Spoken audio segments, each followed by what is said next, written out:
I'm standing right outside the old entrance of the Johannesburg Zoo, which just so happens to be turning 119 years old in March this year.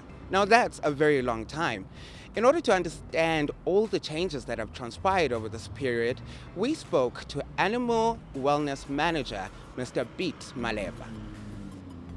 So today we have a guest in the house. Hi, how are you? I'm good. How are you doing? Good, good. And how is this gentle brother here? I believe he's good. All right, He's fantastic. doing great. Who is this? And tell us a little bit more about him. Okay, so with me here I've got Stinson. Stinson is a barn owl. So Stinson was a rescue actually from Alexandra. So we brought him into the zoo so that we could train him. So for the purpose of educational. For the purpose of education, especially in our African communities where we've got a lot of beliefs around owls. So mainly Stinson's purpose in the zoo is for education. I like the fact that you mentioned that African culture and the beliefs and everything, because both of us are African. Can you tell us a little bit more about the educational side of things? How often do you guys actually do it? Can you speak back to that? Well, at the zoo, we actually go out two times in a week. On Thursdays and Fridays, we'd have our people out there mingling with the visitors with an owl, with a live owl, of course, because we don't only have Stinson on board, we do have other species, 3 more species that we train to help us with that. So on a Thursday, on Fridays at around 10:30, we are out mingling with the everybody in the zoo. Whoever is interested, we are there. But other than that, we go out to schools, we go out to communities. That's where you'll find us educating people. Mr. Beats, we have spoken about the owl that you brought along. Can you tell us a little bit more about the evolution of zoos within the last 100 years? Yes, thank you very much for that opportunity. You see, zoos indeed have evolved. Around 1960, that is where they evolved even more to become modernized, to look into conservation aspects. That's when conservation and education became the key, which means zoos were not just about coming for people to come and see animals. They started to understand that there's a more bigger role that they can play within the world in terms of the animals that were getting extinct. So what happened is that even Johannesburg Zoo was not left behind.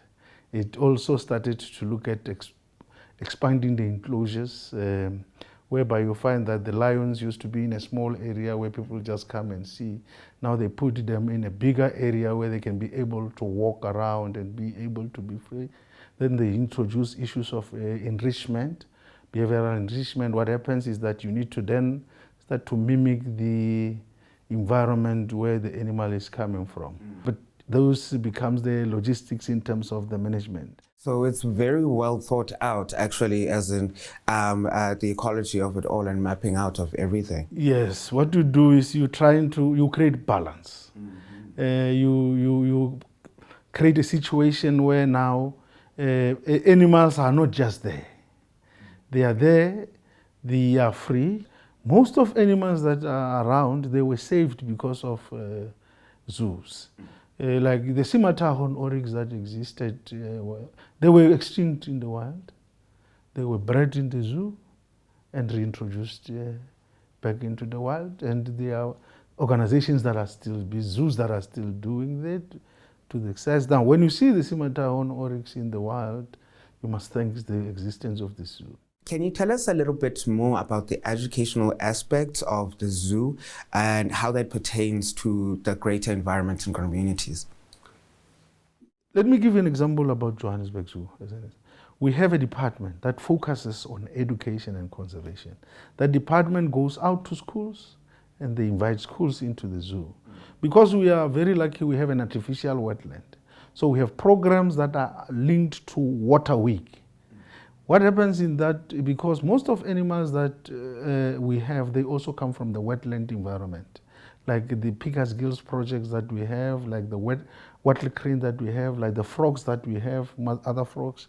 Now what we do is we bring them in, teaches them why these wetlands are important. Do you think that's also partly because of institutions like your Peters and the increased animal rights movement within the years? How much of an influence have such advancements had within the zoo?